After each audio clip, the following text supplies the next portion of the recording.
सावन सोमवार व्रत का महत्व, पावन कथा, किसे करना चाहिए और क्या फल मिलता है। ओम नमः शिवाय। हर हर महादेव। सावन का महीना आते ही वातावरण जैसे स्वयं शिव में हो जाता है। मंदिरों में घंटियों की गूंज सुनाई देती है। हर ओर हर हर महादेव का जयघोष होता है और भक्त अपने भोलेनाथ को प्रसन्न करने के लिए जल, दूध, बेलपत्र और धतूरा अर्पित करते हैं। लेकिन क्या आपने कभी सोचा है, आखिर सावन के सोमवार का इतना महत्व क्यों है? क्यों भगवान शिव को सावन का महीना इतना प्रिय माना जाता है? क्या सावन सोमवार का व्रत केवल अविवाहित कन्याओं के लिए है? क्या विवाहित स्त्री पुरुष भी यह व्रत कर सकते हैं? क्या संतान की इच्छा रखने वाले दंपत्ति इसे कर सकते हैं? और सबसे महत्वपूर्ण, अगर कोई व्यक्ति व्रत नहीं रख सकता तो क्या वो केवल शिव जी की पूजा और स्मरण करके भी उनकी कृपा पा सकता है? आज की इस पावन कथा में हम इन्हीं सभी प्रश्नों के उत्तर जानेंगे और साथ ही सुनेंगे एक ऐसी भक्तिपूर्ण कथा जिसमें एक भक्त की श्रद्धा, भगवान शिव की करुणा और सावन सोमवार की महिमा एक साथ दिखाई देती है। इसलिए कथा को अंत तक अवश्य सुनिए, क्योंकि हो सकता है आज भोलेनाथ का कोई ऐसा संदेश आपके जीवन के लिए हो जिसकी आपको सबसे अधिक आवश्यकता है। ओम नमः शिवाय।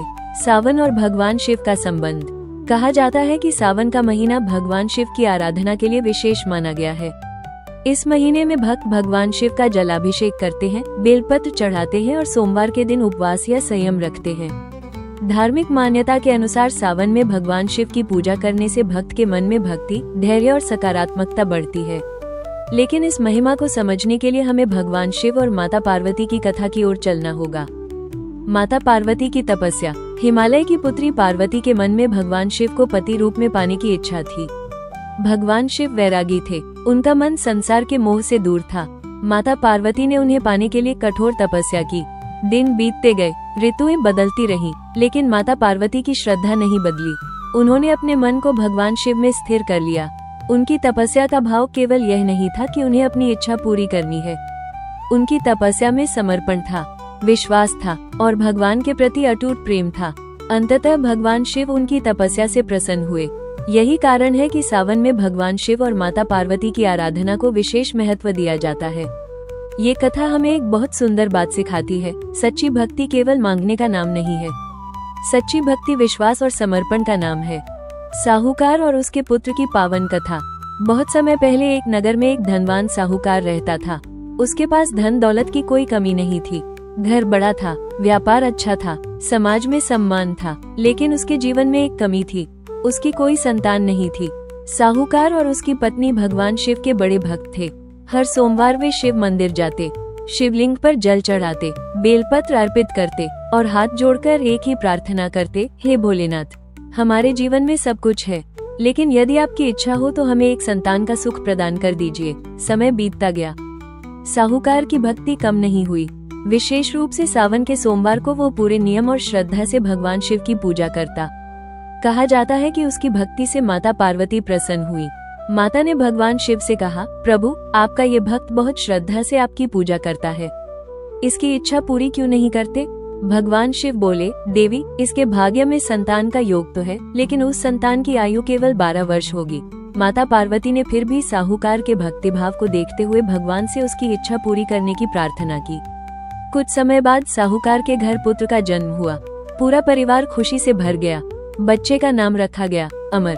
साहूकार ने अपने पुत्र का पालन पोषण बड़े प्रेम से किया, लेकिन उसे अपने पुत्र की अल्पायु का भय हमेशा सताता रहा। जब बालक बड़ा हुआ तो उसे शिक्षा के लिए काशी भेजने का निर्णय लिया गया। बालक अपने मामा के साथ काशी की ओर निकल पड़ा। रास्ते में उन्हें एक नगर मिला। वहाँ एक राजकुमारी का विवाह होना था। कुछ परिस्थितियों के कारण बालक को दूल्हे के रूप में विवाह मंडप में बैठाया गया। विवाह संपन्न हुआ, लेकिन बालक को अपने जीवन की वास्तविक स्थिति का ज्ञान नहीं था। वह आगे काशी की ओर चला गया।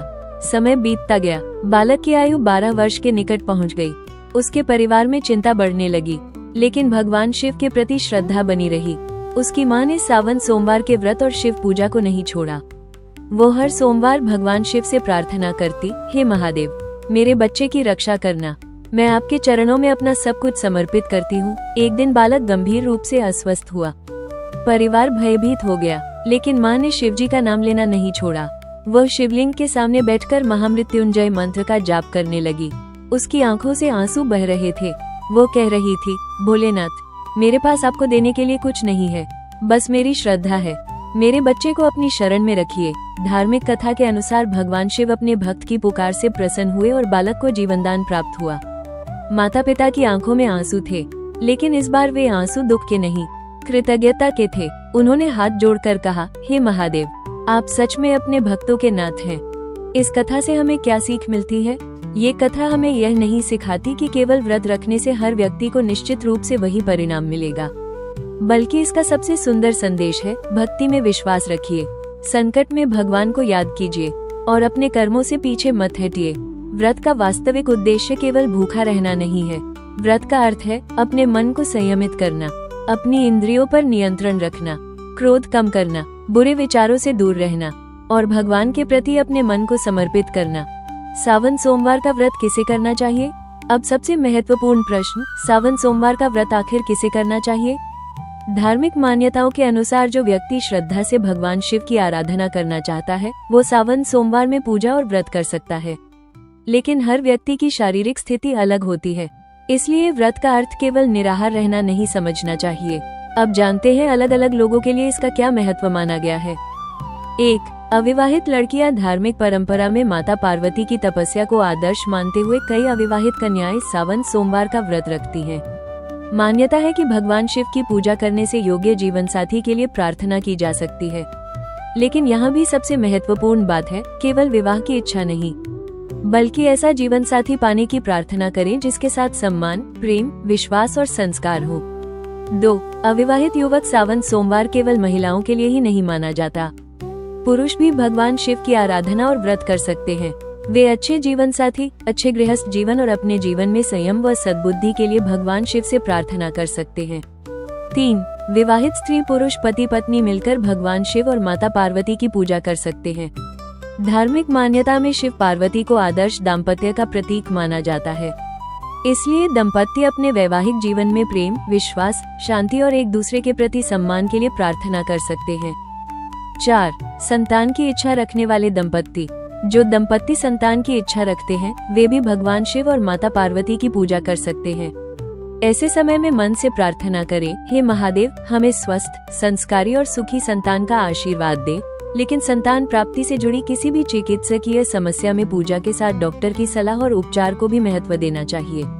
भक्ति मन को शक्ति देती है, चिकित्सा शरीर की आवश्यकता के अनुसार उपचार देती है। दोनों को विरोधी नहीं समझना चाहिए। सावन सोमवार की पूजा कैसे करें? सुबह उठकर स्नान करें, स्वच्छ वस्त्र पहने, पूजा स्थान को साफ करें, भगवान शिव के सामने दीपक जलाएं, फिर शिवलिंग पर श्रद्धा से जल अर्पित करें, बेलपत्र चढ़ाएं, फूल अर्पित करें, धूप और दीप जलाएं, ओम नमः शिवाय का जाप करें।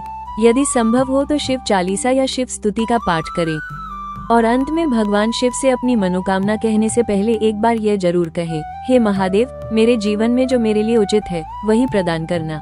क्या सावन सोमवार में व्रत रखना जरूरी है? नहीं, भक्ति केवल भूखा रहने का नाम नहीं है। यदि किसी व्यक्ति के लिए निराहार रहना उचित नहीं है, तो वो अपनी क्षमता के अनुसार फलाहार या सामान्य सात्विक भोजन के साथ भी भगवान शिव की पूजा कर सकता है। और यदि कोई व्यक्ति स्वास्थ्य, गर्भावस्था, दवाइयों या डॉक्टर की सलाह के कारण व्रत नहीं रख सकता, तो उसे अपराधबोध नहीं होना चाहिए। भगवान शिव के प्रति श्रद्धा जल चढ़ाने में भी हो सकती है, मंत्र जाप में भी हो सकती है, मंदिर जाने में भी हो सकती है और सबसे बढ़कर किसी जरूरतमंद की सहायता करने में भी हो सकती है। गर्भवती महिलाओं के लिए विशेष संदेश। यदि कोई गर्भवती महिला ये कथा सुन रही है, तो वो भगवान शिव और माता पार्वती का स्मरण जरूर कर सकती है, लेकिन गर्भावस्था में कठोर या निर्जल व्रत अपनी इच्छा से नहीं करना चाहिए। शरीर और बच्चे की आवश्यकताओं को ध्यान में रखते हुए डॉक्टर की सलाह को प्राथमिकता दें। भगवान शिव को केवल उपवास नहीं, माँ और बच्चे का स्वस्थ रहना भी प्रिय होगा। इसलिए श्रद्धा से शिव जी का नाम लें, ओम नमः शिवाय का जाप करें और मन में यही प्रार्थना करें, हे महादेव, मेरे गर्भस्थ शिशु की रक्षा करना और उसे स्वस्थ रखना। अंतिम संदेश। तो भक्तों, सावन सोमवार का व्रत केवल एक दिन भूखा रहने की परंपरा नहीं है। यह अपने मन को भगवान के चरणों में लगाने का अवसर है। यह हमें संयम सिखाता है, धैर्य सिखाता है, श्रद्धा सिखाता है और यह याद दिलाता है कि जीवन में चाहे कितनी भी कठिन परिस्थिति क्यों न आए, विश्वास का दीपक बुझने नहीं देना चाहिए। यदि आप व्रत रख सकते हैं तो श्रद्धा से रखें। यदि व्रत नहीं रख सकते तो शिव जी की पूजा करें।